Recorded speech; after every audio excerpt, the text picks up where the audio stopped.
Welcome to யோகாம்பாஸ். WhatsApp store எங்களோடது எப்படி நீங்கள் ஆக்சஸ் பண்ணணும், அதுலேருந்து நீங்கள் எப்படி ஆர்டர் பண்ணலாம் அப்படின்ற விளக்கங்கள் தொடர்ந்து வர வீடியோவில் கொடுத்துருக்கேன். வாட்ஸ்அப்பில் வந்து நீங்கள் 7358118199, இன்னொரு நம்பர் 8454878199.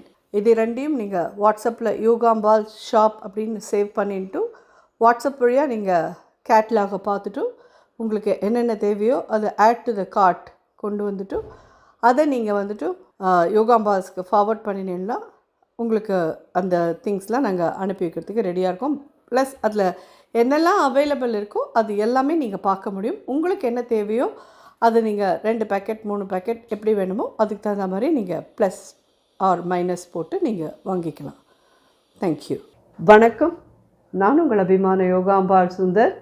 இன்றைக்கி நம்ம பார்க்க போகிறது என்னன்னு சொல்லி கேட்டேன்னா, தமிழ் வருஷ பிறப்பு ஏப்ரல் மாதம் 14ஆம் தேதி வந்துடுத்து நமக்கு 2025க்கு.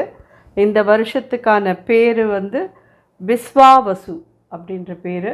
ஸோ இந்த மாதிரி பஞ்சாங்கம் எடுத்துக்கலாம். அதுக்கு வந்து ஃபஸ்ட்டு சந்தன குங்குமம் இட்டுடலாம்.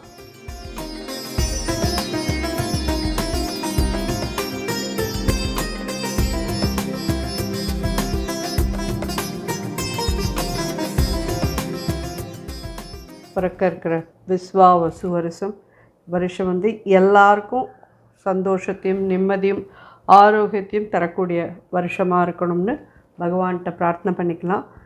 இது நம்ம அப்படியே சுவாமிகிட்ட வச்சிடலாம். எல்லாருக்கும் கண்டிப்பாக நான் எப்பயுமே சொல்கிற மாதிரி இந்த பஞ்சாங்கம்ன்றது நம்ம கண்டிப்பாக எல்லோரும் அவாவா ஆற்றுல வாங்கி வச்சுக்கணும். உங்கள் ஆற்று வழக்கம் என்னவோ அந்த பஞ்சாங்கத்தை வாங்கி நீங்கள் வச்சு இந்த மாதிரி சந்திர குங்குமம் விட்டு பூஜை பண்ணிவிட்டு இந்த பஞ்சாங்கத்துக்கு வந்து பானகம் நீர்மோர் நீங்கள் வந்து நைவேத்தியம் பண்ணணும். அதை நம்ம கடைசியாக பண்ணுறோம். இப்போ வந்து நம்ம இன்றைக்கி தமிழ் வருஷ பிறப்புக்கான எலாபரேட் சமையலை பற்றி பார்க்கலாம். என்ன பண்ண போகிறோம்? பாயசம் அப்படின்னு சொல்லி கேட்டேன்னா மாம்பழ பாயசம் பண்ண போகிறோம். ரொம்ப ரொம்ப நல்லாயிருக்கும். ஆஸ் யூஷுவல் இந்த அறுசுவை பச்சடி, மாங்காய் பச்சடி பண்ண போகிறோம்.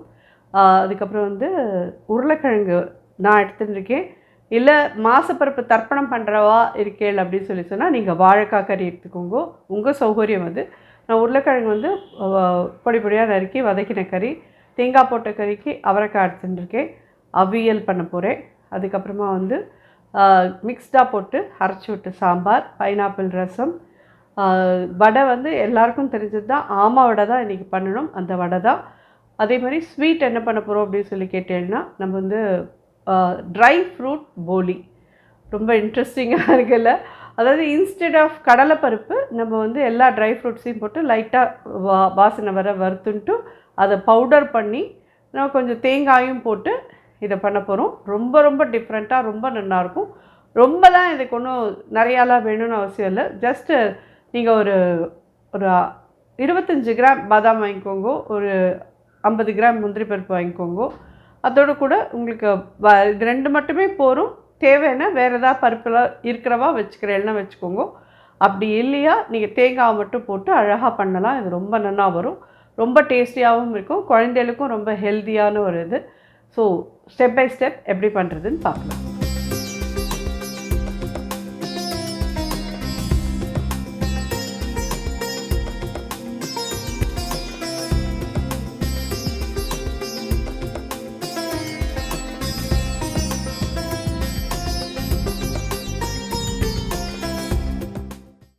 ஸோ இன்றைக்கி நம்மளோட வழக்கம் போல் ஃப்ரெஷ் அண்ட் க்ரஷ் ட்ராவல் பண்ணுறா. நிறைய பேர் நீங்கள் ஃப்ரெஷ் அண்ட் க்ரஷோட இதெல்லாம் வாங்கிட்டுருக்கேள் தெரியும்.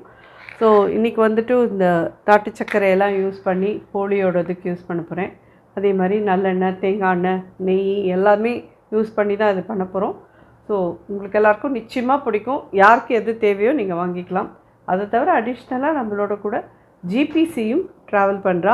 ஜென்ரலாகவே நான் அதுதான் யூஸ் பண்ணுறேன். ஒன்று இந்த கட்டியை வந்து நல்லா வறுத்துட்டு பொடி பண்ணி வச்சுப்பேன்.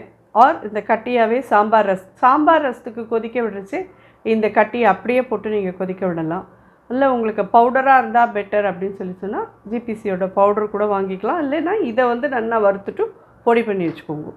ஓகே, இப்போ நேராக விஷயத்துக்கு போகலாம். மாம்பழம் நல்லா ஒரு அரை கிலோலேருந்து 3/4 கிலோ இருக்கும் இந்த மாம்பழம். இதை நல்லா இதெல்லாம் எடுத்துகிட்டு கதுப்பை மட்டும் எடுத்து நல்லா அரைச்சி வச்சுருக்கேன் திக்காக. பார்த்தீங்கன்னா அதில் ஒரு சைடோட மாம்பழத்தை இது மாதிரி கொஞ்சம் பொடி பொடியாக கட் பண்ணி வச்சுருக்கேன்.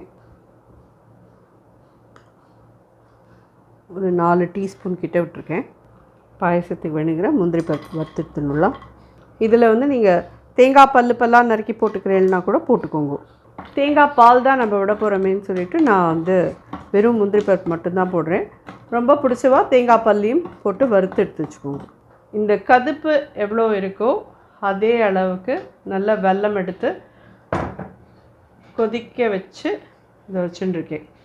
நல்லா கரைச்சி கொதிக்க வச்சு வச்சுட்டுருக்கேன். வெல்லம் என்ன மாமின்னு கேட்டிங்கன்னா ஃப்ரெஷ் அண்ட் ஃப்ரெஷ்லேயும் தான் வெல்லமும் வாங்கினேன். வெல்லமும் ரொம்ப நல்லாயிருக்கும். கொஞ்சம் உங்களுக்கு வந்து இந்த கலர்லாம் அடல்ட்ரேஷன்லாம் இல்லாமல் கலரே நல்ல இது மாதிரி இதுவாக இருக்கும். இந்த நெய்லியே இந்த மாம்பழத்தை இது மிக்சியில் அரைக்கிறதே உங்களுக்கு அங்கங்கே சின்ன சின்ன பீஸ் நின்றுட்டுனா கவலைப்படாதீங்க. அது அப்படியே பாயசத்தில் நல்லாவே இருக்கும். அதனால் ஃபுல்லாக நல்லா அரையணமாக்கும் நினச்சிக்காதீங்க. அரைச்சேன்னா ஒத்தாப்பில் வரும். அதில் ஒரு சின்ன சின்ன பீசஸ் இருக்குன்னாலும் பரவாயில்ல. நம்ம இந்த மாதிரி அதில் சேர்க்க தான் போகிறோம். ஒரு 2 நிமிஷம் நல்லா வதக்கிட்டு பாயசத்தில் ஆட் பண்ணலாம்.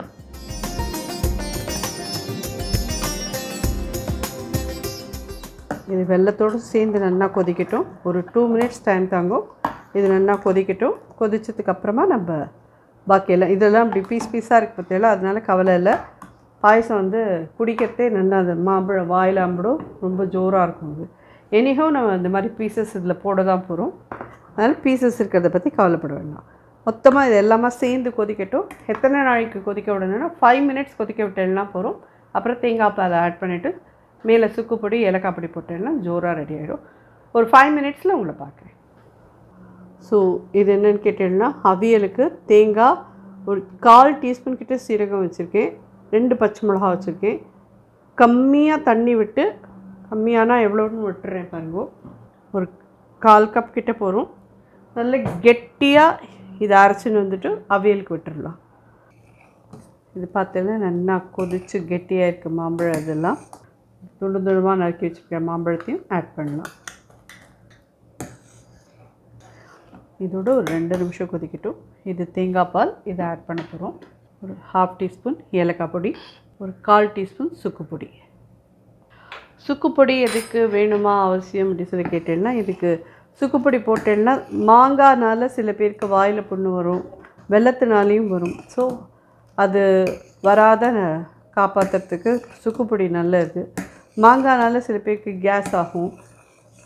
சுக்கு ஜென்ரலாகவே சொல்லுவா இல்லையா, சுக்குக்கு மிஞ்சின மருந்தும் இல்லை, சுப்பிரமணியத்துக்கு மிஞ்சின தெய்வமும் இல்லை. அது மாதிரி சுக்கு நம்மளோட சமையலில் எவ்வளோக்கு எவ்வளோ நம்ம ஆட் பண்ணிக்கிறோமோ அவ்வளோக்கு எவ்வளோ நல்லது. இது தேங்காய் பால் நீங்கள் ரெடிமேட் வாங்கி யூஸ் பண்ணிக்கிறேன்னாலும் ஒரு இந்த இதுக்கு வந்துட்டு 1/2 கிலோ மாம்பழம், அதுக்கு வந்து வெல்லம் வந்து அரை கிலோ ஈஸியாக எடுத்துட்டுருக்கேன். 1/2 கிலோலேருந்து ஒரு கொஞ்சம் மேலே 600 கிராம்ஸ் வரைக்கும் எடுத்துட்டுருக்கேன். ஸோ ஏன்னா எப்பயுமே மாம்பழத்துக்கு வேறு டென்சிட்டி, வெல்லத்துக்கு வேறு டென்சிட்டி இல்லையா, அதனால சொல்கிறேன் நான். தேங்காய் பால் அதே மாதிரி 200 ml நிச்சயமாக தேவையாக இருக்கும். உங்கள் சௌரிய பிரகாரம் இன்னும் நிறைய தேங்காய் பால் பிடிக்கும்னா அதுக்கு தகுந்த மாதிரி விட்டுக்கோங்க. ஸோ இது நல்லா கொதிச்சாச்சு. பார்த்தீங்கன்னா இந்த மாம்பழத்தோட எல்லாமும் கொதிச்சுடுத்து, ஏலக்காய் பொடி போட்டும் சுக்கு பொடி போட்டும் எல்லாமே தயார். இதில் கடைசியாக இந்த தேங்காய் பாலை யூஸ் பண்ணிவிட்டு அடுப்பை அணைச்சிட வேண்டியதுதான். அடுப்பை சின்னதாக வச்சுக்கோங்க. ஸ்டேஜில் வறுத்த முந்திரி பருப்பு எல்லாமும் இதில் ஆட் பண்ணிடலாம். ஜோரான மாம்பழ பாயசம் வருஷப்பிறப்பதுக்கு தயாராகிடுது. நம்மளும் நிறைய பாயசம் பண்ணி வச்சுருக்கோம், இல்லைன்னு சொல்லலை. போன வருஷம் கூட நம்ம முக்கனி பாயசம்னு பண்ணியிருக்கோம். 3 பழம் மாப்பலா வாழை யூஸ் பண்ணி நம்ம போன வருஷம் ஒரு பாயசம் பண்ணியிருக்கோம். கண்டிப்பாக நீங்கள் போன வருஷம் வீடியோ பார்த்தீங்கன்னாலும் உங்களுக்கு அது தேவைன்னா அதை வேணாலும் பண்ணிக்கலாம். நம்மளோட வீடியோவில் நம்பர் ஆஃப் பாயசம் இருக்குது. உங்களுக்கு எது தேவையோ நீங்கள் அதை எடுத்துக்கலாம். எல்லாருக்கும் இந்த விஸ்வாவசு வருஷம், விஸ்வாவசு அப்படி தான் அதோட பேர் சொல்லியிருக்கா. அந்த வருஷம் வந்து எல்லாருக்கும் ஒரு சந்தோஷத்தையும் ஆரோக்கியத்தையும் நிம்மதியையும் மன சந்துஷ்டியும் நல்ல சிந்தனைகளையும் நல்ல ஒரு செயல்களையும் கொடுக்கக்கூடிய வருஷமாகவும், அதாவது எல்லா ராத்துலேயும் சந்தோஷம் பொங்கி வரக்கூடிய வருஷமாகவும் இருக்கட்டும் அப்படின்னு காமாட்சிகிட்ட பிரார்த்தனை பண்ணிப்போம். எல்லாருக்கோசரமும் எல்லாரும் எப்பயுமே பிரார்த்தனை பண்ணிப்போம். ஸோ எல்லாருக்கும் அட்வான்ஸ் தமிழ் புத்தாண்டு நல்வாழ்த்துக்கள். பாயசம் ரெடி. அடுத்த ஐட்டம் பார்க்கலாம். ஸோ நம்ம வந்து இப்போ போலி ட்ரை ஃப்ரூட்ஸ் போலி சொன்னேன் இல்லையா, ட்ரை ஃப்ரூட்ஸ் போலிக்கு உண்டான அந்த ஸ்டஃபிங் பார்க்க போகிறோம். இது என்னென்னு கேட்டேன்னா, எல்லாமே சேர்த்து இந்த கப்பால் ஒரு கப் எடுத்திருக்கேன். வால்நட், பாதாம், முந்திரி. இது ஜஸ்ட்டு ட்ரை ரோஸ்ட் பண்ணிக்கோங்க. ஸோ நீங்கள் போலி பண்ணுறதே இந்த கப்பாலேயே 2 கப்பு வெல்லம் எடுத்துக்கோங்க. வெல்லம் எடுத்து நீங்கள் அதில் கரைச்சுன்ட்டு இந்த பொடியை தேங்காய் எல்லாம் போட்டு பண்ணிக்கலாம். 1.5 போருமே அப்படின்றவா 1.5 வேணால் வச்சுக்கோங்க. மைல்டு ஸ்வீட்டாக இருக்கும். நல்லா 2 போட்டேன்னா நல்ல ஸ்வீட்டாக இருக்கும்.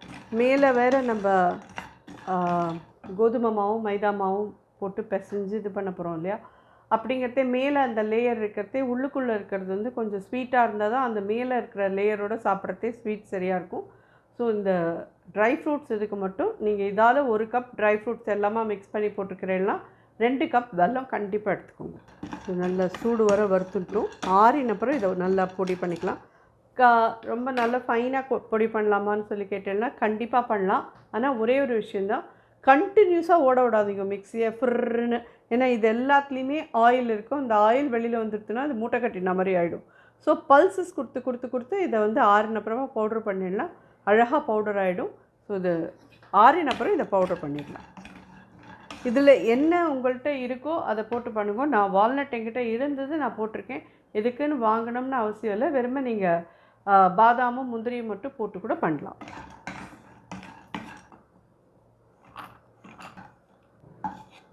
ஸோ இதை கொஞ்சம் ஆற விட்டு பவுடர் பண்ணின்னு வந்துடுறேன்.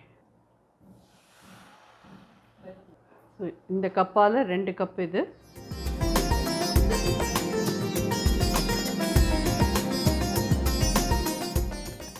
இது ஃப்ரெஷ் அண்ட் ஃப்ரெஷ்ஷோட இந்த நாட்டு சக்கரை தான்.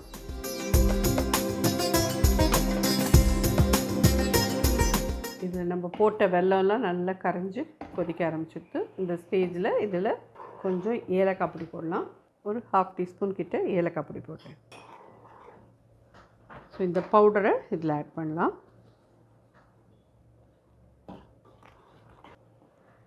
தேங்காய் இதுக்கு வந்து இந்த எந்த கப்பில் நீங்கள் பருப்பெல்லாம் அளந்துட்டீங்களோ அந்த கப்லேயே ஒரு 1/4 கப் கிட்ட தேங்காய் போட்டுருணும். ஸோ இது நல்லா கொஞ்சம் கெட்டியாகட்டும் பார்க்கலாம். இந்த ஸ்டேஜில் ஒரே ஒரு ஸ்பூன் நெய் விட்டுக்கலாம். இந்த மாதிரி ஒட்டாமல் அது சுற்ற ஆரம்பிச்சதுன்னா எடுத்து வச்சுருங்கோ. சரியாக இருக்கும். ரொம்பலாம் கிளறிண்டே இருந்தேன்னா அப்புறம் போலிக்குள்ளே ஸ்டஃபிங்குள்ளே வைக்கிறச்சே ரொம்ப ஹார்டாகிடும். அப்புறம் அதை இடறச்சே வந்து உங்களுக்கு பிஞ்சு போய் வெளியில் வந்துடும். ஸோ இந்த ஸ்டேஜ் கரெக்டாக இருக்கும். போதும். இது ஆறினா நல்ல கெட்டியாகிடும். இது ஆற விட்டு பார்க்கலாம். இது ஆறின அப்புறமா எப்படி போலி தட்டுறதுன்னு பார்க்கலாம். போலி மாவு மேல் மாவு பிசைறது எப்படின்னு சொல்லிட்டு நம்ம யுகாதி போது கூட பண்ணியிருக்கோம். ஐ திங்க் அதை நீங்கள் பார்த்துப்பேன்னு நினைக்கிறேன். நான் அதை வந்து மினிமம் ஒரு 2 to 3 hours பிசைஞ்சு ஊற வச்சுருங்க. அதுக்கப்புறமா இதை நீங்கள் வந்து வருஷப்பிறப்பன்னைக்கு இது அத்தனையும் பண்ண முடியாது அப்படின்னு சொல்லி கேட்டேன்னா எஸ் கரெக்ட் முடியாது. நீங்கள் வந்து நாளே இந்த போலியெல்லாம் பண்ணி எடுத்து வச்சுட்டு சுவாமி நைவேத்தியத்துக்கு எடுத்து வச்சுக்கிறேன்னா எடுத்து வச்சுக்கோங்க, தப்பு கிடையாது. ஸோ இது வந்து இதுலேயே இருக்கக்கூடாது, நம்ம ட்ரான்ஸ்ஃபர் பண்ணிடணும். ஏன்னா இதுலேயே இருந்ததுன்னா அப்படியே பிடிச்சின்றும். இது மாதிரி எடுத்து வச்சுருவோம். கொதிக்கிறது அப்புறம் நம்ம ஆற விட்டு இதை எடுத்து பார்க்கலாம். இதுவுமே நான் ஒன்றுமே பண்ணல. ஜஸ்ட்டு மாங்காயை மஞ்சப்பொடி போட்டு தண்ணி விட்டு வேக வச்சுருக்கேன், அவ்வளோதான். இதுக்கு வந்துட்டு வேப்பம்பூ ஒரு ஹேண்ட்ஃபுல் போட்டுக்கோங்க. ஃப்ரெஷ் வேப்பம்பூ கிடைக்கிறவா போட்டேன்னா சந்தோஷம். இல்லை எங்களுக்கு கிடைக்காது மாமி அப்படின்னா பழசு இருக்கிற வேப்பம்பூ காய வச்சு கிடைக்கும் இல்லையா. ஏன்னா வெளிநாட்டில் இருக்கிறவாளுக்கெல்லாம் ஃப்ரெஷ்ஷான வேப்பம்பூ கிடைக்கிறதுங்கிறது நிச்சயமாக சாத்தியமில்லாத விஷயம். ஸோ அந்த காஞ்ச வேப்பம்பூ இருந்ததுனாலும் அதை வந்து நீங்கள் வறுத்து பொடி பண்ணி இதில் போட்டுருணும். நான் போட்டிருக்கிறது வந்து ஸ்பூனால் 2 ஸ்பூன் கிட்டே இருக்கும். நான் எடுத்துகிட்டு இருக்கிற மாங்காயும் சின்னதாக ஒரு ஒரு 400 கிராம்ஸ் மாங்காய் தான் இது. இதை வறுத்துட்டோம். ஸோ இதில் வந்து மாங்காய் புளிப்பு, இது வந்து கசப்பு, ஒன்றா ஆட் பண்ணலாம். நல்லா வறுத்துட்டோம். ஒரு சின்ன பிஞ்ச் உப்பு போடுறேன். ஸோ இப்போ இதில் வந்து மாங்காய் புளிப்பு, உப்பு, கரிப்பு போட்டோம். ஒரே ஒரு பச்சை மிளகா போடுறேன். பச்சை மிளகாயும் நம்ம இதோடு சேர்த்து போடணும். பட் ஒரு பச்சை மிளகாவும் போடுங்க. வரமிளகா தாளித்து கொட்டுறதே கொட்டுங்க. மாங்காய் சீவிட்டு இருக்கிற எந்த கப்பில் நீங்கள் அளந்து எடுத்துக்கிறோம் அந்த கப்பில் 3/4 கப் கிட்ட சர்க்கரை போடுவோம். இது நாட்டு சர்க்கரை போட்டுக்கோங்க, இல்லை வெல்லம் போட்டுக்கோங்க. மஞ்சப்பொடி போட்டு முன்னாடி இதை வேக வச்சுருங்கோ. அதுக்கப்புறமா நல்லா வெந்ததுக்கப்புறமா ஒன்றா ஆட் பண்ணினா சரியாக இருக்கும். இப்போ இது வெல்லத்தோடு அடுத்த ஒரு 5 மினிட்ஸ் கொதிக்கட்டும். ஸோ மெயினாக வந்து சுவாமி நைவேத்தியத்துக்கு பாயசம் பண்ணுறதுக்கும் அப்புறம் இந்த அறுசுவை பச்சடி 6 சுவையும் கலந்து நம்ம வாழ்க்கையும் இருக்கணும் அப்படிங்கிறதுனால தான். ஒரே திதிப்பாக இருந்தாலும் திகட்டி போய்டும், ஒரே சோகமாக இருந்தாலும் கசப்பு சோகமாக இருந்தாலும் நமக்கு வாழ்க்கையே வெறுத்து போய்டும். அதே மாதிரி ஒரே கோவமாக இருந்தால் மிளகாவும் நல்லா சேர்க்குறோம், கோவமாக இருந்தாலும் அது சரி வராது. ஸோ எல்லாம் கலந்ததாக நம்மளுடைய வாழ்க்கை இருக்கணும்னு சொல்லி பகவான்கிட்ட ஏன்னா மிக்ஸ்டாக அவர் கொடுத்தா தான் நமக்கு பேலன்ஸ்டாக நம்மளோட இதை தள்ள முடியும். ஒரே இதுவாக இருந்துட்டுனா நமக்கு எல்லாருமே ஓடா இது என்ன வாழ்க்கைங்கிற மாதிரி தோணும். அதனால தான் இந்த அறுசுவை பச்சடி பண்ணி சுவாமிக்கு நைவேத்தியம் பண்ணுறதுன்றது நம்மளோட ரொம்ப விசேஷம். கண்டிப்பாக எல்லோரும் பண்ணுவேன்னு தான் தெரியும் எனக்கு. இருந்தாலும் யாராவது புதுசாக இருக்கிற குழந்தைகளுக்கு தெரியட்டுமே தான் இதை வருஷம் பண்ணிட்டுருக்கேன், வேறு எதுவுமே இல்லை. ஸோ இது நல்லா திக்காய் ஒரு 5 to 7 மினிட்ஸாக நல்லா கொதிச்சுட்டு, இது ரொம்ப தண்ணியாக இருக்குங்கிறவா வேணால் கொஞ்சம் அரிசி மாவு கரைச்சி இதில் விட்டுக்கோங்க. இது அப்படியே திக்காக எடுத்துன்னா விட்டுருங்க, ஒன்றும் பிரச்சனை இல்லை. இதில் இந்த வேப்பம்பூவை ஆட் பண்ணிடலாம்.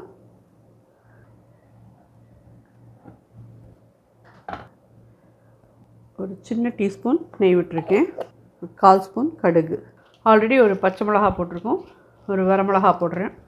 இதில் வந்து இப்போது மாங்காய் பச்சடியில் மாங்காய், வெல்லம், உப்பு அண்டு பச்சை மிளகா, வேப்பம்பூ 5 ஐட்டம் போட்டோம்.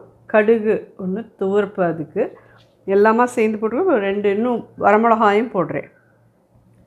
ஸோ 6 சுவை இதில் நம்ம சேர்த்துட்டோம். இந்த தடவை திங்கக்கிழமை தான் வருது, அதனால் பிரச்சனை இல்லை.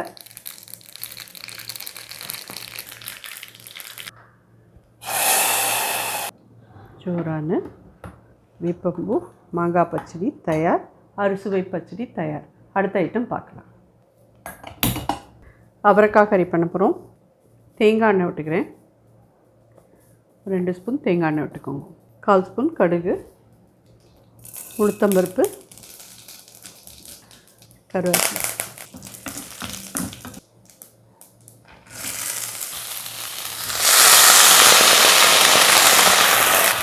இந்த கை ஜலம் போடுங்க. மஞ்சப்பொடி ஒரு 1/4 டீஸ்பூன், உப்பு ஒரு 1/4 டீஸ்பூன், ஒரு 1/4 டீஸ்பூன் காரப்பொடியும் போடுங்க. ரொம்ப நல்லாயிருக்கும் நாய் பண்ணிடணும். மூடி போட்டு வேக விடலாம். சிம்மில் வச்சு ஒரு 5 நிமிஷம் நல்லா திறந்து வதக்கிக்கோங்க. அதுக்கப்புறம் இந்த காய் ரெடி ஆகிடும். தேங்காய் போட்டு இறக்கணுன்னா காய் தயார். அவரைக்காய் கறி தயாராகிடுச்சு. தேங்காய் போடலாம். அவரைக்காய் கறியும் தயாராகிடுச்சு. அடுத்த ஐட்டம் பார்க்கலாம். ஸோ இப்போ நம்ம இந்த கரிகாலாம் என்ன வேக விட்டுருக்கோம். இதில் என்னெல்லாம் காய் இருக்குதுன்னு கேட்டேன்னா பூசணிக்காய், கேரட்டு அண்ட் மாங்காய் போட்டிருக்கேன் நான். ஸோ மாங்காய் போட்டேன்னா தயிர் விட வேண்டாம். ஸோ மாங்காய் போட்டிருக்கோம், பீன்ஸ் போட்டிருக்கேன், கொத்தவரங்காய் போட்டிருக்கேன். நான் கிழங்கு எதுவும் போடலை, புடலங்காய் போட்டிருக்கேன். இதில் யாருக்கு என்னெல்லாம் கறிகாய் அவியல்லாம் செய்ய தெரியாதுன்னு இல்லை, என்னுடைய லிஸ்ட்டில் நான் அவியல் எடுத்திருக்கேன், அவ்வளோதான். உங்கள் யாருக்கு என்ன தேவையோ அதுக்கு தகுந்த மாதிரி நீங்கள் பண்ணிக்கோங்க. நல்ல கெட்டியாக இது அரைச்சிட்டு வந்தாச்சு. இதை இதில் ஆட் பண்ணுறோம். ஏன்னா எல்லாமே நன்னா பண்ணக்கூடியவா தான். புதுசாக கல்யாணம் ஆகி புதுசாக சமைக்கணுன்ற குழந்தைகளுக்கோசரம் நான் பண்ணிகிட்டு இருக்கேன் ஒழிய எல்லோரும் அப்புறம் என்ன இது கூட சொல்லி தரணுமா அப்படின்னு சொல்லாதீங்க. பட் ஒரு லிஸ்ட் உங்களுக்கு இந்த நாள் கிழமையில் நம்ம என்ன ப்ரிப்பேர் பண்ணலாம் அப்படிங்கிறதுக்கு நீங்கள் மண்டை உடச்சிக்காமல் இருக்கிறதுக்கு நம்ம ஒரு ஐடியா கொடுக்குறோம், அவ்வளோதான். இதில் யாருக்கு என்ன தேவையோ அதை நீங்கள் பண்ணிக்கோங்க. சந்தேகத்துக்கு கொஞ்சம் அரிசி மாவு, கோதுமை மாவு ஏதானு ஒரே ஒரு டீஸ்பூன் போட்டுக்கோங்க, ரொம்ப வேண்டாம். அது ஏன்னா இந்த தண்ணியும் சக்கையுமா ஆகாத இருக்கிறதுக்கு தான் அது. இதுக்கு தயிர் வேண்டாம் கண்டிப்பாக, ஏன்னா மாங்காய் போட்டிருக்கோம் அப்படிங்கிறதுனால தயிர் வேண்டாம். இத்தனை காயும் என்னென்ன இதுன்னு கேட்டேன்னா எல்லாமே வந்து ஒரு கால் கிலோ தான் போட்டிருக்கேன். 1/4 கிலோ வெள்ளை பூசணிக்காய் போட்டிருக்கேன், 1/4 கிலோ கேரட் போட்டிருக்கேன், 1/4 கிலோ கொத்தவரங்காய் பீன்ஸ் போட்டிருக்கேன், 1/4 கிலோ புடலங்காய் போட்டிருக்கேன், மாங்காவும் அதே மாதிரி ஒரு சின்ன மாங்காய் கட் பண்ணி போட்டிருக்கேன். கருவேப்பிலை போட்டுக்கலாம். ரஷன் கேஷோட தேங்காய் எண்ணெய் பச்சையாக விட்டுக்கோங்க. இன்னும் 2லேருந்து 3 ஸ்பூன் வரைக்கும் விடலாம். ஸோ நம்மளோட அவியல் தயாராகிடுத்து. அடுப்பை அனுப்பிச்சுட்றேன். உங்களுக்கு பார்த்தாலே தெரியும் நல்ல கெட்டியாக இருக்குது. இதை இன்னும் ஆறித்துனா நல்ல கெட்டியாகிடும். இது கரெக்டாக இருக்கும். ஸோ தாளிச்செல்லாம் கொட்டணும்னு அவசியம் இல்லை. இதுக்கு அவியலுக்கு நீங்கள் அப்படியே வச்சுக்கலாம். தயிர் அதாவது மாங்காய் போடலை அப்படிங்கிறவா இதில் வந்து நல்லா ஒரு பெரிய கரண்டியால் ஒரு கரண்டி தயிர் போட்டுருங்க, சரியாக இருக்கும். ரொம்ப புளிச்ச தயிராக போடாதீங்க, தயவு செஞ்சு. கொஞ்சம் அன்னிக்கு உரக்குத்தி எடுத்துக்கிற தயிராக போட்டீங்கன்னா அது கொஞ்சம் நல்லாயிருக்கும். அந்த தயிரை நீங்கள் வந்து வேணாலும் தேங்காயோடு சேர்த்து அரைச்சி இது தலையில் விட்டுருங்க. ஸோ இன்ஸ்ட்ரக்ஷன் முடிஞ்சிடுச்சு. இது அவியல் ரெடி. அடுத்த ஐட்டம் பார்க்கலாம். சாம்பாருக்கு வேணுங்கிறதுலாம் வறுத்து எடுத்துடலாம். அதை வந்து தேங்காய் வச்சு அரைச்சி விட்ட சாம்பார் தான் பண்ண போகிறோம் இன்னைக்கு. அதுக்கு வேணுங்கிறதுலாம் வறுத்துடலாம். ஜஸ்ட்டு 1 ஸ்பூன் எண்ணெய் விட்டுருக்கேன். 2.5 டீஸ்பூன் தனியா போட்டிருக்கேன், 1.5 டீஸ்பூன் கடலைப்பருப்பு, 6 மிளகா வத்தல் போட்டிருக்கேன், 1/4 ஸ்பூன் மிளகு, 1/4 டீஸ்பூன் கிட்ட வெந்தயம். ப்ராப்பராக அரைச்சி விட்ட சாம்பாருக்கு இதுதான் இது. அதாவது அவியல் பண்ணினா மோர் குழம்பு வேண்டாம். நம்ம அவியல் தான் பண்ணியிருக்கோம் அப்படிங்கிறதுனால வந்து மோர் குழம்பு பண்ண வேண்டாம். எப்பயுமே அதுதான் அது. அவியல் பண்ணினா மோர் குழம்பு வேண்டாம். ஏன்னா இதுவுமே ஒரு புளிப்பு இருக்கும். அப்புறம் மோர் குழம்பு இதுவாக இருந்தால் அது 2 தொட்டுன்னு சாப்பிட முடியாது. இது நல்லா வறுத்துட்டோம். இந்த மாதிரி பருப்பெல்லாம் செவத்துக்கணும், அவ்வளோதான். ஸோ இதில் கூட தேங்காய் வச்சு அரைக்கணும். தேங்காய் எவ்வளோ வைக்கிறேன்றது காமிக்கிறேன். கொஞ்சம் இது ஆறட்டும். சாம்பாருக்கு வந்து முதல்ல தாளித்து கொட்டு எல்லாம் ரெடி பண்ணிக்கிறேன். சாம்பாரில் முன்னாடி தாளித்து கொட்டிட்டு சாம்பார் பண்ணினாலும் ஓகே, இல்லை கடைசியாக சாம்பார்லாம் ரெடி ஆனதுக்கப்புறம் மேலே தாளித்து கொட்டினாலும் உங்களுடைய சௌரியம். எப்படி வேணாலும் நீங்கள் பண்ணிக்கலாம். ஒரு 1/2 டீஸ்பூன் கடுகு போட்டிருக்கேன். ஜிபிசி பெருங்காயம் 2 துண்டை போட்டிருக்கேன். இது நல்ல மணமாக இருக்கும். சாம்பார் ரசம்லாம் இந்த பெருங்காயத்தில் பண்ணி பாருங்களேன், ரொம்ப ரொம்ப ஜோராக இருக்கும். வெந்தயம் ஒரு 1/4 ஸ்பூன், 2 மிளகா வத்தல், கருவேப்பிலை. இதில் பூசணிக்காய், பரங்கிக்காய், குடமிளகா 3 வச்சுருக்கேன். கேரட் வேணால் நீங்கள் கேரட் போட்டுக்கலாம், உங்கள் சௌரியம். மாசப்பிறப்பு இது இருக்கும், தர்ப்பணம் பண்ணுறவா நிறைய பேர் இருப்பாங்கிறதுனால நான் அவியல்லையும் முருங்கைக்காய் சேர்க்கலை, இதுலேயும் முருங்கைக்காய் சேர்க்கலை. உங்களுக்கு அது வழக்கத்தில் இல்லை, நீங்கள் பண்டிகையாக தான் கொண்டாடுறேன்னா தாராளமாக முருங்கைக்காய் சேர்த்துக்கோங்க. இதை இதில் ஆட் பண்ணிடலாம். ஒரு எலுமிச்சங்காய் சைஸ் புளி எடுத்து இதில் கரைச்சி விடுறேன்.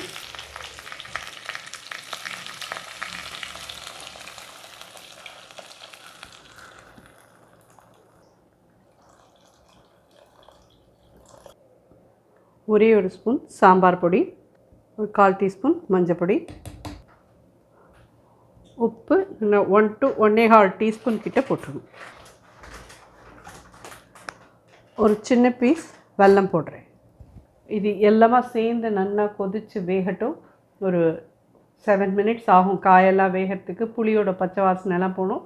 அதுக்குள்ளே நம்ம வந்து இந்த வறுத்து வச்சுருக்கோம் இல்லையா, அதோடு கூட நல்லா ஒரு 1/4 மூடியிலேருந்து ஒரு 1/2 மூடி வரைக்கும், சின்ன காலை 1/2 மூடி தேங்காய் நல்லா வச்சுருங்க. அதாவது உங்களுக்கு டேபிள் ஸ்பூனால் சொல்லணுன்னா 4லேருந்து 5 டேபிள் ஸ்பூன் தேங்காய் வச்சு அதை அரைச்சின்னு வந்துடுங்க. நான் தேங்காய் திருகி அரைச்சின்னு வந்துடுறேன். வெயிட் பண்ணுங்க, உங்களுக்கு அரைச்சின்னு வந்துட்டு காமிக்கிறேன். இது நல்லா கொதிச்சுட்டு சாம்பார் இந்த இடத்துல அரைச்ச தேங்காய் அந்த இதெல்லாமே ஆட் பண்ணிடலாம். இந்த அரைச்சி விட்ட இதோடு இது கொதிக்கிடுச்சு. பருப்பையும் ஆட் பண்ணலாம். துவரம் பருப்பு நல்லா வேக வச்சு வச்சுருக்கோம். 2 3 கரண்டி நான் போட்டிருக்கேன். உங்களுடைய இது போல் பிரகாரம் உங்களுக்கு எவ்வளோ தேவையோ எவ்வளோ இதுவோ பார்த்து போட்டுக்கோங்க. நல்ல வாசனையாக இருக்குது. சாம்பார் ரசம் ரெண்டுமே. நல்லா லாவிஷாக கொத்தமல்லி போடலாம். வாசனைக்கு ஒரே ஒரு டீஸ்பூன் நெய் விடுறேன். ஸோ ஜோரான கதம்ப சாம்பார் தயாராகிடுது. இதில் வந்து நீங்கள் முருங்கைக்காய், கேரட் இதெல்லாம் உங்களுடைய சௌகரியம், யாராருக்கெல்லாம் தேவையோ நீங்கள் அதெல்லாம் யூஸ் பண்ணிக்கலாம். நான் வந்து இந்த பூசணிக்காய், பரங்கிக்காய், கேப்சிகம் மட்டும்தான் போட்டிருக்கேன். வெண்டைக்காய் வேணால் வெண்டைக்காய் போட்டு பண்ணிக்கோங்க. உங்கள் சௌகரியம் போல் நீங்கள் பண்ணிக்கலாம். உங்களுக்கு ஒரு ஐடியா கொடுக்கறதுக்கு தான் இது நம்ம பண்ணியிருக்கோம். ஸோ அடுத்த ஐட்டம் பார்க்கலாம். ஸோ நம்ம இப்போது பைனாப்பிள் ரசம் வைக்கலாம். ஒரு தக்காளி நல்ல பெரிய தக்காளியாக கட் பண்ணி போட்டிருக்கேன். ஒரே ஒரு பச்சை மிளகாய் போடுறேன். புளி வந்து ஒரு சின்ன நெல்லிக்காய் சைஸ் எடுத்துட்டுருக்கேன், அவ்வளோதான். ஆக்சுவலி சொல்லணுன்னா இந்த சாம்பாருக்கு எடுத்துகிட்ட மித்தலாம் அந்த இதுலேயே கொஞ்சம் புளி இருந்தது, அதோடு சேர்த்து அப்படியே இது பண்ணிட்டேன், அவ்வளோதான். ஒரு சின்ன நெல்லிக்காய் தான் எடுத்துட்டுருக்கேன். ரசத்துக்கெல்லாம் ரொம்ப புளிப்பு போட்டுறக்கூடாது. அதுவும் பைனாப்பிள் ரசம்லாம் கொஞ்சம் திதிக்க தான் இருக்கணும். ரசப்பொடி, சாம்பார் பொடி எது உங்கள் கையில் இருக்கோ அது போடுங்க. ஒரு 3/4 டீஸ்பூன் கிட்டே போட்டிருக்கேன். பெருங்காய கட்டி 2 போடுறேன். கருவேப்பிலை, உப்பு ஒரு 1 டீஸ்பூன் கிட்டே போட்டிருக்கேன். ஒரு சின்ன பீஸ் வெல்லம். இது என்னென்னு கேட்டிங்கன்னா பைனாப்பிளை ரசம் பண்ணி முடிச்சப்புறம் கடைசியாக மேலே போடுறதுக்கு சின்ன சின்ன பீசஸாக எடுத்து வச்சுருக்கேன். இது வந்து ஒரு 5 துண்டம் இந்த ரவுண்டாக கடையில் கிடைக்கும் பார்த்துருக்கீங்களா, ரவுண்டாக இருக்கும், அதுதான் வாங்கினேன். அப்படி முழுசாக வாங்குறேன் யாராவதுன்னா இந்த அளவுக்கு நம்ம 4 பேர் சாப்பிட்ற அளவுக்கு வந்து ஒரு 1/4 கிலோலேருந்து ஒரு 300 கிராம் கிட்ட பைனாப்பிள் இருந்தால் போதும் நமக்கு. ஸோ இது வந்து நல்லா ஜூஸ் மாதிரி பண்ணி எடுத்து வச்சுருக்கேன். சக்கையெல்லாம் இல்லாத வெறும் ஜூஸ் மட்டும் வடிகட்டி எடுத்து வச்சுருக்கேன். இது வந்து ஒரு ஃபியூ மினிட்ஸ் கொதிக்கட்டும். புளியோட பச்சை வாசனை எல்லாம் போனதுக்கப்புறமா இந்த பருப்பு ஜலத்தையும் விட்டு இந்த பைனாப்பிள் ஜலத்தையும் விட்டு மேலே இந்த பைனாப்பிளை போட்டு நல்லா பொங்க விட்டு எடுத்தோன்னா ஜோராக இருக்கும். ரொம்ப ரொம்ப நல்லாயிருக்கும். கண்டிப்பாக நிறைய பேர் பண்ணின்னு இருப்பேன். நான் முன்னாடி நிறைய வீடியோவில் பண்ணி போட்டிருக்கேன் பைனாப்பிள் ரசம். ட்ரை பண்ணி பாருங்க கண்டிப்பாக. இது கொஞ்சம் கொதிக்கட்டும், பார்க்கலாம். ஸோ ரசம் பார்த்தீங்கன்னா ஒரு 10 நிமிஷமாக நல்ல கமன்னு கொதித்து நல்ல வாசனை வருது. 10 நிமிஷம் ஆகலை, 7 நிமிஷம் ஆகுது, சாரி. இதில் வந்து இப்போ நம்ம பருப்பு ஜலத்தை விட்டு விளாவிடலாம். இந்த ஸ்டேஜில் இந்த பைனாப்பிள் ஜூஸையும் இதில் விட்டுடலாம். மேலே இந்த பைனாப்பிளை பீசஸ் போட்டுடலாம். அப்படியே நுரைச்சின்னு வரட்டும். கொத்தமல்லி போட்டுடலாம். இது அப்படியே நல்ல இதாகிட்டு இதுக்கு வந்து கடுகு, மிளகுஜீரகப்பொடி தாளித்து கொட்டிட்டு மூடி வச்சுடுங்கோ.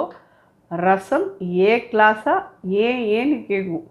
ஏன்னா பைனாப்பிள் ரசம் நிறைய பேருக்கு பிடிக்கும். அது கல்யாணத்தில் மட்டும்தான் கிடைக்கும், நம்மலாம் பண்ண முடியாதுன்னு சொல்லி எல்லோரும் நினச்சிட்டு இருப்பேன். Easy to the core pineapple ரசம்லாம். ஏன்னா குழந்தைகளுக்கெல்லாமல் அவ்வளோ பிடிக்கும். நமக்குமே இந்த பைனாப்பிள் வாசனை, யாருக்கெல்லாம் பைனாப்பிள் வாசனை பிடிக்குமோ அவளுக்கெல்லாம் இந்த ரசம் நிச்சயமாக பிடிக்கும். கண்டிப்பாக ட்ரை பண்ணுங்க. ரொம்ப ரொம்ப நல்லாயிருக்கும். நிறைய பேர் பண்ணிட்டுருப்பேன், இருந்தாலும் இது வரைக்கும் ட்ரை பண்ணாதவாளுக்கு நான் சொல்கிறேன். புதுசான ஒரு ரசம், ரொம்ப ரொம்ப நல்லாயிருக்கும். இதை தவிர நம்ம நம்பர் ஆஃப் ரசம் நம்மளோட இதில் இருக்குது. வாட்டர்மெலன் ரசம் பண்ணி போட்டிருக்கோம், ஆரஞ்சு ரசம் பண்ணி போட்டிருக்கோம், ஃப்ரூட்ஸ்னால் நிறைய ரசம் பண்ணி போட்டிருக்கோம். ஸோ அதனால் நீங்கள் அதெல்லாம் வேணும்னாலும் நீங்கள், ஏன்னா இதுதான் சீசன். வாட்டர்மெலன் ரசம்லாம் வைக்கணுன்னா இதுதான் சீசன். ஸோ நீங்கள் கண்டிப்பாக இந்த சீசனில் வாட்டர்மெலன் ரசம்லாம் வச்சு பார்க்கலாம். இது நல்லா நுரைக்கட்டும். இது சைடெல்லாம் அந்த மாதிரி மஞ்சளாக அது வாங்கிட்டு. ஆனால் ரசம் வந்து கொதிச்சிடக்கூடாது. கொதிச்சுடுத்துன்னா அதோட வாசனை போயிடும். ஸோ இந்த ஸ்டேஜில் அடுப்பை அணைச்சிக்கலாம். வாசனை கம்முன்னு இருக்குங்க. 1 ஸ்பூன் நெய் விட்டுருக்கேன். ஒரு 1/2 ஸ்பூன் கடுகு போடுறேன். இது மிளகு ஜீரக பொடி. இது வந்து ஒரு 1/2 டீஸ்பூன்லேருந்து 3/4 டீஸ்பூன் வரைக்கும் போடலாம். நான் இது எப்பயுமே ஆற்றுல பண்ணி வச்சுருப்பேன். அதாவது எல்லாருமே இதை திருப்பி நிறைய பேர் இதை ரேஷியோ கேட்குறேன். நீங்கள் வந்து இப்போ 50 கிராம் மிளகு போட்டுக்கிறேன்னா 100 கிராம் ஜீரகம் போட்டு லைட்டாக வறுத்துக்கிறேன்னா வறுத்துக்கோங்க, இல்லைன்னா அப்படியே நீங்கள் போட்டு பொடி பண்ணி எடுத்து வச்சுக்கலாம். இது எல்லா ரசத்துக்குமே போடுறதுக்கு ரொம்ப நல்லாயிருக்கும். இது எங்கள் காலத்தில் பர்மனெண்ட்டாக இருக்கும் இந்த ரசப்பொடிங்கிறது, இந்த மிளகுஜீர பொடிங்கிறது. அடுப்பை அனுப்பிச்சுடுறேன். நல்லா பொரிச்சிட்டோம்.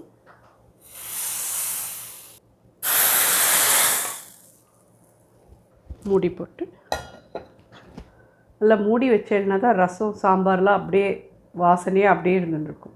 ஸோ அடுத்த ஐட்டம் பார்க்கலாம். ஸோ உருளைக்கிழங்கு கறி பண்ணிடணும்னா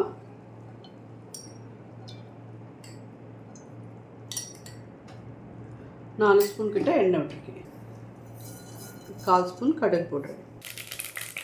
கடுகு வச்சுட்டு 1.25 ஸ்பூன் கிட்ட உளுத்து பருப்பு போடுங்க. அது வந்து இந்த உருளைக்கிழங்கு கறியோட நல்லா கரகரான்னு கடிப்படுறதே நல்லாயிருக்கும். கருவேப்பிலை, பெருங்காயப்பொடி ஒரு 1/2 டீஸ்பூன் தண்ணியிலேருந்து எடுத்து இதில் போட்டுடலாம்.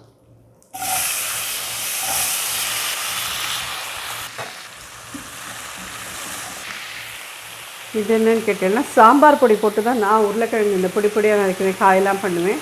இது யோகாம்பால் சாம்பார் பொடி. என்ன ஒரு 2 ஸ்பூன் கிட்ட போடலாம். 1/4 டீஸ்பூன் மஞ்சப்பொடி, உப்பு ஒரு 3/4 டீஸ்பூன்.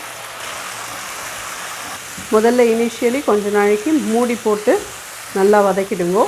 அப்புறம் திறந்து நல்லா வதக்கினேன்னா இது ஆட்லி இது வந்து ஒரு 15 மினிட்ஸ் to 20 மினிட்ஸ் ஆகும்.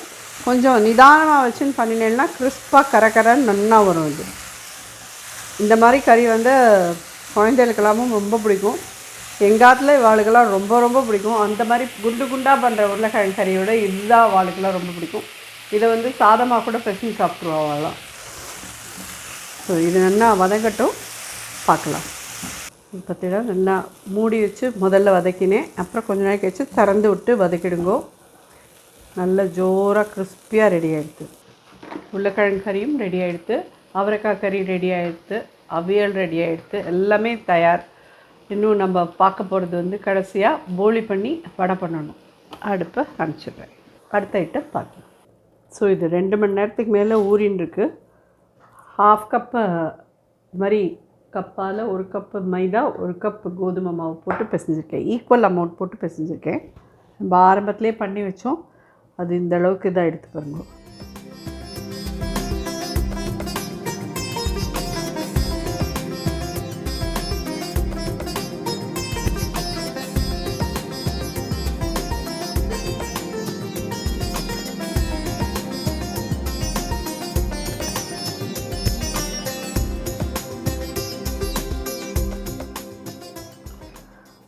நெய் விடலாம்.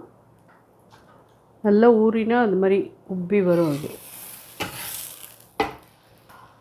இது வந்து ரொம்பலாம் பெருசாக இட்டுக்க முடியாது, சின்ன சின்னதாக இட்டு பண்ணுங்கோ, அப்போ தான் நல்லா வரும். ரொம்ப மெல்லிசாக இது இட்டேன்னா அதுக்குள்ளே இருக்கிற அந்த ஏன்னா இந்த நட்ஸ்க்கு எல்லாமே எப்பயுமே ஒரு பிசுக்கு இருக்கும், பிச்சுன்னு வந்துடும் அது அப்புறமா. ஸோ அதனால இது மாதிரி சின்ன சின்னதாக இட்டு பண்ணிக்கோங்க. அதே மாதிரி மேல் மாவு பிசையிறது அது எண்ணெய் விட்டு பிசைங்கோ, நெய் விட்டு பிசையாதீங்கோ. அப்படி பிசைஞ்சேன்னா ரொம்ப வெடுக்குன்னு ஆகிடும் ஆறுனப்புறமா. ஸோ நிறையா போலி பண்ணிகிட்ருக்கோம். அதில் இது ஒரு டிஃப்ரெண்ட்டான வெரைட்டி, நட்ஸ் வச்சு பண்ணுறது. இன்ஸ்டெட் ஆஃப் கடலைப்பருப்பு நீங்கள் வந்துட்டு உங்களுக்கு தேவையான நட்ஸ் எல்லாத்தையும் பவுட்ரு பண்ணி போட்டு இது பண்ணினேன்னா ரொம்ப ரொம்ப நல்லாயிருக்கும். ஜோராக ரெடி ஆகிடுது. ஸோ ஆமாவிட அது எல்லாருக்கும் தெரிஞ்ச ஒரு இது தான். நீங்கள் வந்து கடலைப்பருப்பு அதை நல்லா ஊற வச்சு வச்சுருப்பேன். அது நல்லா ஊறினதுக்கப்புறமா சுத்தமாக அதை தண்ணியிலேருந்து வடிகட்டிட்டு ஒரே ஒரு கைப்பிடி மட்டும் எடுத்து வச்சுக்கோங்க. பாக்கி எல்லாத்துக்கும் இஞ்சி, பச்சை மிளகா, வரமிளகா வச்சுட்டு நல்லா இதை தண்ணி இல்லாமல் இதை போட்டு கரகரன்னு அரைச்சிக்கோங்க. அப்புறம் வெளியில் எடுத்துகிட்டு இந்த ஊற வச்ச கடலைப்பருப்பையும் அதோடு ஆட் பண்ணி 1 ஸ்பூன் நெய் விட்டு கொத்தமல்லி, கருவேப்பிலை, பெருங்காயம், உப்பு, மஞ்சப்பொடி எல்லாம் போட்டு நல்லா மிக்ஸ் பண்ணிவிட்டு அதுக்கப்புறமா அதை வடையாக தட்டினேன்னா ஜோராக இருக்கும். ரொம்ப குண்டு குண்டாக தட்டாதீங்கோ, லைட்டாக தட்டிக்கோங்க. நான் இப்போ வடைக்கு அரைச்சின்னு வந்துட்டு உங்களுக்கு காமிக்கிறேன். ஐ திங்க் ஹோப் இந்த இதுவே நிறையா ஆயிருக்கும்னு நினைக்கிறேன். ஸோ வடை வேறு தட்டினேன்னா ரொம்ப லேட் ஆகிடும். முடிஞ்சதுன்னா நான் உங்களுக்கு காமிக்கிறேன். டைம் இருந்தால் அது வரும், டைம் இல்லை நிறையா எடுத்து அப்படின்னு சொன்னால் அது வராது. அதை பற்றி தப்பாக நினச்சிக்காதீங்க. எல்லாரும் இந்த புது வருஷத்தை நல்ல ஜோராக கொண்டாடி பிறக்க போகிற விஸ்வாவசு வருஷத்தை நல்ல வருஷமாக இருக்கணும்னு எல்லாருக்கோசரமும் லோகத்துக்கோசரமே நம்ம பிரார்த்தனை பண்ணிப்போம். இந்த மெனு ஃபுல்லாக உங்களுக்கெல்லாம் பிடிச்சிருக்குன்னு நினைக்கிறேன். யாருக்கு எது வேணுமோ எவ்வளோ வேணுமோ பார்த்து நீங்கள் பண்ணிக்கோங்க. இது நான் இவ்வளோ டிஷ் பண்ணியிருக்கேன். ஸோ நிறைய யாரோ ஒருத்தர் நடுப்புற கேட்டான்னு சொன்னேன். அது மாதிரி நான் இதுக்கு ப்ரீப்ரெப்பே எனக்கு 1 டே முன்னாடிலேருந்தே ஸ்டார்ட் ஆச்சு. அப்படிங்கிறச்சே எல்லாராலையும் அப்படியே உடனே அதை பண்ண முடியாது. நீங்கள் எல்லோரும் யாருக்கு தேவையோ எவ்வளோ தேவையோ அது மாதிரி நீங்கள் பண்ணிக்கோங்க. நன்றி, வணக்கம். Advance happy new year, Tamil வருஷ புத்தாண்டு வருஷ நல்வாழ்த்துக்கள். லோகா சமஸ்தா சுகினோ பவந்து.